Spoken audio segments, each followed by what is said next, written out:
माझे सगळे पत्रकार मित्रांचे सर्वप्रथम आभार की तुम्ही मुंबईवरून काल निघालाय, इथे येऊन राहिला आणि आज आपण जरा वेगळ्या पद्धतीनं पहिल्यांदा आपला टीझर लॉन्च करतोय. आमचं आधीच ठरलं होतं की कुठंतरी 5 स्टार हॉटेल, वाणी साहेब कुठल्याही हॉटेलमध्ये मोठे करू शकतात, पण आम्ही सगळ्यांनी ठरवलं की आपल्या सर्व पत्रकार मित्रांबरोबर आपण अक्कलकोट स्वामींच्या मंदिरात हा टीझर लॉन्च करायचा. माझ्यावर विश्वास ठेवा. आपण देव मानतो न मानतो वेगवेगळे प्रकार असतात, पण गंमत म्हणून आधी गंमत म्हणून करा, मग प्रचिती येईल. जे काही मनात असेल ते जाताना किंवा आधी जर दर्शन घेतलं असेल तर या स्वामींच्या समोर बोलून पहा आणि मग आपले प्रयत्न आणि आपले कष्ट चालू राहतातच. त्याची प्रचिती तुम्हाला लवकरच येईल. तर आता देऊळ बंद.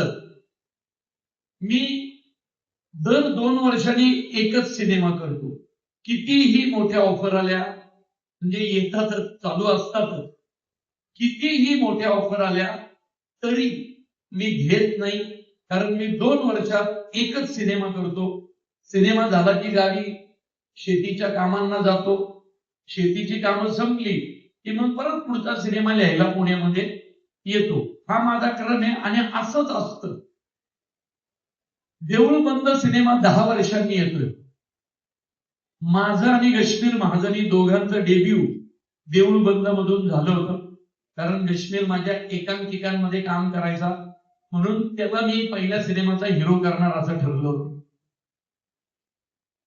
आज 10 वर्षांनी देऊळ बंद येतोय. राघव शास्त्रीच्या जागी संगी पायगुडे नावाची शेतकरी महिला आहे. संगी पायगुडे, ग्रामीण भागात. स्नेहल हिरोईन आहे. कित्येकदा असं बोललं जातं नेपोटिझम, हे काय संधी देतात ओळखीच्या लोकांना. कारण सांगतो, माझं लग्न झालं 10-11 वर्षांपूर्वी. जे मला निलिमा वगैरे, ती माझ्या बरोबर काम केलेलं आहे, तिने एकांकिकेत, म्हणून तिला माहिती आहे. हा, तर लग्नाला 16 वर्ष झाली का. तर ज्यावेळी माझं लग्न झालं त्यावेळी माझी आर्थिक परिस्थिती खूपच बेताची होती. तरी तिने डेअरिंग करून माझ्याशी केलं, कारण तिलाही माहिती आहे, तिथं जे पत्रकार मला ओळखतात जुने मंदारविंदार, की मी नाटक वेडा होतो, फक्त नाटक करायचो. आणि ही आयुष्यात आली आणि जबाबदाऱ्या घ्यायचं ठरवलं. पण त्यावेळी निलिमाला माहिती आहे की सर्वोत्कृष्ट अभिनेत्रीची सर्व पारितोषिकं जिंकणारी अभिनेत्री होती स्नेहल तरणे. थिएटरवर म्हणजे तिच्या अभिनयाला दाद दिली जायची. खूप ऑफर्स होत्या आणि नेमकं तिने लग्न केलं. तिचं वय तर तेव्हा 23च होतं. आणि तिने मोठ्या मनाने ठरवलं, प्रवीण, जर आपल्याला घर चालवायचं असेल तर एकाने काहीतरी फिक्स इन्कम नोकरी केली पाहिजे, एकाने या क्षेत्रात केलं पाहिजे. त्यामुळं तिने तिचं चालू असलेलं करिअर थांबवलं, पोलीस डिपार्टमेंटमध्ये नोकरी केली आणि मग मी इकडं स्ट्रगल करत राहिलो. मग कुंकू, पिंजरा, दुर्वा, तुझं माझं जमेना, कन्यादान, अशा अनेक सिरियल मी लिहित राहिलो. रेगे सिनेमा लिहिला, कुटुंब सिनेमा लिहिला, पितृऋण सिनेमा लिहिला. जग बसत होता, थोडं थोडं थोडं मिळत होतं. आणि एक दिवस माझ्या आयुष्यात कैलास वाणी साहेब स्वामी समर्थांना घेऊन आले. खरं तर मी आधी लिहिलेला सिनेमा होता मुळशी पॅटर्न, पण मुळशी पॅटर्नला कुणी निर्माताच मिळत नव्हता. जो तो बोलत होता की हे मराठीत असले मारामारीचे पिक्चर चालणारच नाही.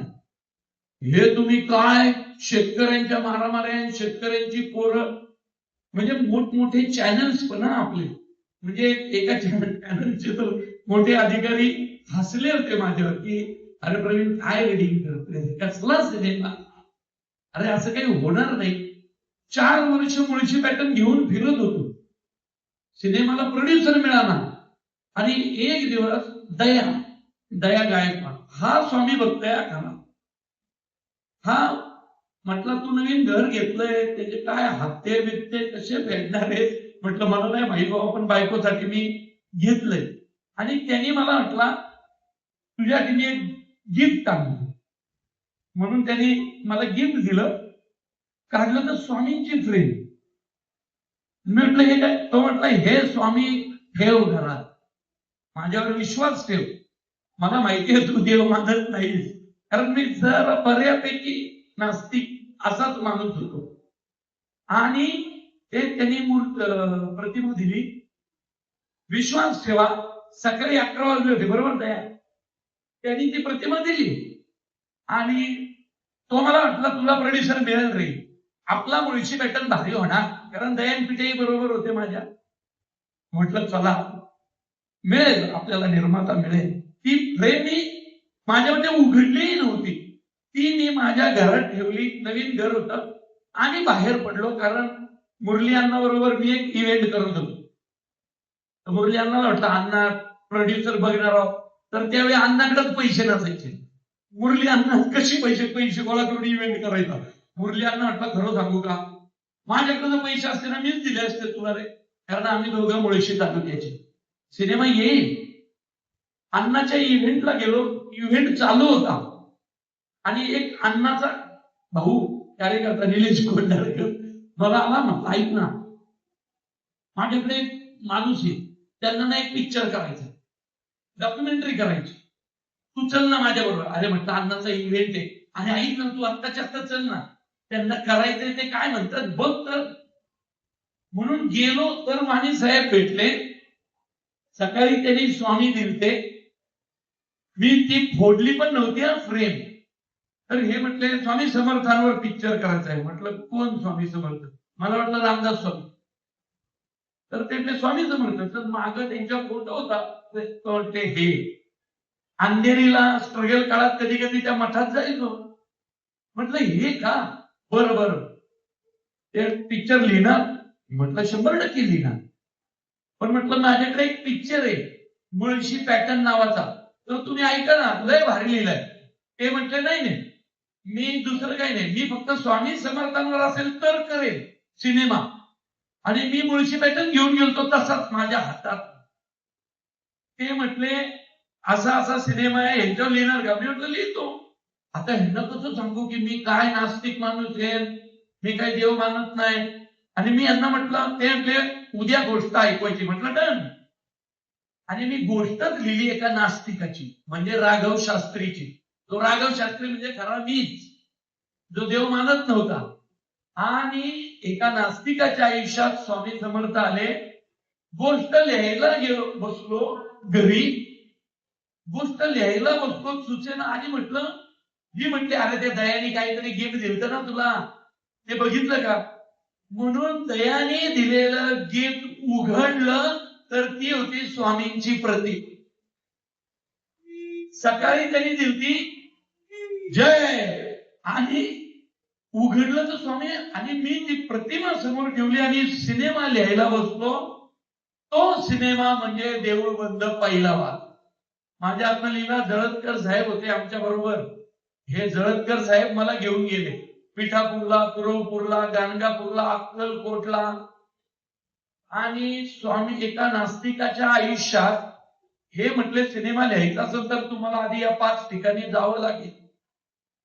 गोष्टीत तर असं काही नव्हतं. तिकडे गेलो तर पिठापूर, कुरवपूर, गाणगापूर, अक्कलकोट यांनी करून आणलं, दिंडोरीला गेलं. मग मी ते सगळं सिनेमात घेतलं आणि देऊळबंद लिहिला गेला. स्वामींची कृपा राहिली, तो सिनेमा चालला. पहिलाच सिनेमा सुपर हिट झाला.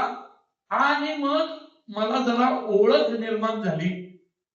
आणि दुसरा सिनेमा मग मी यांनाच म्हटलं, वाणी साहेब दुसरा सिनेमा पण तुम्ही करा ना. ते म्हटले कुठला? तो मुळशी पॅटर्न. मी लय दिवस त्याला लिहून ठेवलाय हो, त्याला कुठे निर्माताच मिळत नाही. वाणी साहेब म्हटले बर काय. त्यांच्या मनात आलं, पटकन त्यांनी मला 5 लाखाचा चेक दिला. हा, आणि सर तुझा मुळशी पॅटर्न पण घेतला. मुळशी पॅटर्न त्यांनी गोष्ट बिष्ट पण माहित नाही, त्यांना माहितीच नाही. हे एकतर बांधकाम व्यावसायिक आणि गोष्ट बांधकाम व्यावसायिकांची विरोधातली. यांना म्हणतो गोष्ट ऐकत रे एकदा, बिल्डरला मारतोय राहुल्या, आणि अशी गोष्ट नाही नाही नाही घेतली. आणि अचानक त्यांच्याकडे एक फॅमिली अडचण आली आणि मुळशी पॅटर्न परत बंद पडला. मी म्हटलं अहो पिक्चर ते आता ऐका, ते 5 लाख दिले ते तुमचे तुम्हालाच राहू द्या, पण आता मी काय जरा माझी एक अडचण आहे. परत 5-6 महिने गेले आणि किरण दगडे पाटील, पुनीत बालन, अभिजित गुप्ता आणि पिक्चर सुरू झाला आणि जे यश स्वामींच्या कृपेने मुळशी पॅटर्नला मिळालं त्याला तोड नाही. आणि मग पुढे अनेक सिनेमे गेले आणि माझं देऊळ बंदकडे दुर्लक्ष झालं. ते झालंच. आज 10 वर्षांनी पुन्हा सिनेमा करतोय. हिने जे माझ्या कुटुंबासाठी त्याग केला, एक महिला जेव्हा त्याग करते, इथं ज्या ज्या बायका आहेत फार निलिमापासून इथं ज्या उपस्थित आहेत फार आमच्या या मॅडम पर्यंत, या महिलांनी त्याग केले म्हणून पुरुषांचे संसार उभे राहिले, तेवढं लक्षात ठेवा. म्हणून ठरवलं होतं काही झालं तरी देऊळ बंद 2 अशा महिला, माझी आई सुद्धा, आता सुद्धा मी लिहून देतो एवढ्या भर उन्हात पण माझी आई गावाला कुठल्या तरी बांधावर खुरपणीच करत असणार हे मी आत्ता लिहून देतो. कुणाला वाटलं असेल तर व्हिडिओ कॉल करा, कारण गावाला ती तीच कामं करते. अशा असंख्य महिला पाहिल्या होत्या आणि त्या महाराष्ट्रातील सगळ्या कुटुंबासाठी झटणाऱ्या महिलांचं प्रतिनिधित्व स्नेहल करते.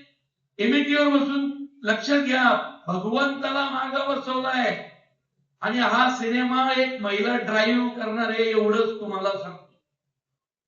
पिक्चर बद्दल मी जास्त काही बोलत नाही, मी माझ्या कुठल्याच सिनेमाबद्दल बोलत नाही. सिनेमा एकदा रिलीज झाला की सिनेमा बोलतो. आणि हा सिनेमा जर महाराष्ट्रातल्या लोकांना देऊळबंद, मुळशी पॅटर्न, सरसेनापती हंबीरराव, धर्मवीर 1 आणि 2 आवडले असतील तर त्या सगळ्या सिनेमांच्या पुढे 2 पावलं गेलेला सिनेमा म्हणजे देऊळबंद भाग 2. आता परीक्षा देवाची. मी कशा पद्धतीचा दिग्दर्शक आहे हे नटांना माहिती आहे. माझ्याकडे ट्रस्ट होतात. मी थोडासा अग्रेसिव्ह टाईपचा डिरेक्टर आहे. प्रेमाने वगैरे सांगणं नाही ना. मग प्रसादोक असू दे, ओम बुधकर असू दे, कश्मीर महाजनी असू दे, क्षितिज दाते असू दे, हंबीररावमध्ये मीच माझ्याशी वाईट वागलोय, कारण मी हिरो होतो पिक्चर. आणि आता बायको होती तरी तिने तो त्रास भोगला. मोजोंचं वय 75 आहे. म्हणजे एकदा तर मला भान नाही, मी शॉट घेतोय, शिफ्ट वाढली, माझ्या लक्षातच नाही. 33 तास सलग शूटिंग करत होतं, बरोबर ना. शेवटी मोजो काय म्हटलं माहितीये का, आणि मी मोजो म्हणतो, अहो मोजो तुम्ही काय कर, मोजो उभे राहा ना. तरडे काय मोजो माझ्या धापट तापट येतो, पण त्या दिग्दर्शकाला रिस्पेक्ट देणारा नटी इकडे या. आणि मला जवळ घेऊन म्हटले, तरडे तुमचं वय किती आहे माहित नाही, माझं 75 आहे. 33 तास झालं मी एका जागेवर उभा आहे. तुम्हाला अक्कल नाही, पण आता ऐका, मला थोडी सुट्टी द्या. आणि मग माझ्या लक्षात आलं, अरे बापरे. मग मी पित्याला म्हटलं, काय रे. तो म्हटलं, तुझं कोण, तुझं चालूच आहे, चालूच आहे, चालूच आहे. ज्युनियर आर्टिस्ट पळून गेले हे माहिती आहे तुला. मग मी सेटवर पाहिलं तर खरंच 250 ज्युनियर आर्टिस्ट पळून गेले होते. नंतर मोजे म्हटले, तर आता माझ्या वयाला थोडासा रिस्पेक्ट द्या. तरडे 33 तास झाले, सूर्य उगवून मावळून पुन्हा उगवून 3 तास झाले, मला जाऊ द्या. आणि मग मी सीन थांबवला. त्यामुळे माझ्या अत्याचाराला बळी पडलेले हे सगळे इथं आहे. खूप मोठा डीओपी. तुम्हाला महेश लिमये माहितीये, माझ्या बरोबर काम करतो, केदार गायकवाडनी केलंय. या सिनेमात जे काही एवढं उत्तम दिसलं, साऊथचे सिनेमे गाजतात असं म्हणतो, पण त्या सिनेमांमध्ये अशी मराठी माणसं असतात. साऊथ मध्ये गाजवलेल्या त्यांनी माझ्यासाठी त्याचं काम बंद ठेवलं आणि सगळं सोडून प्रशांत मिसळे इथं आले.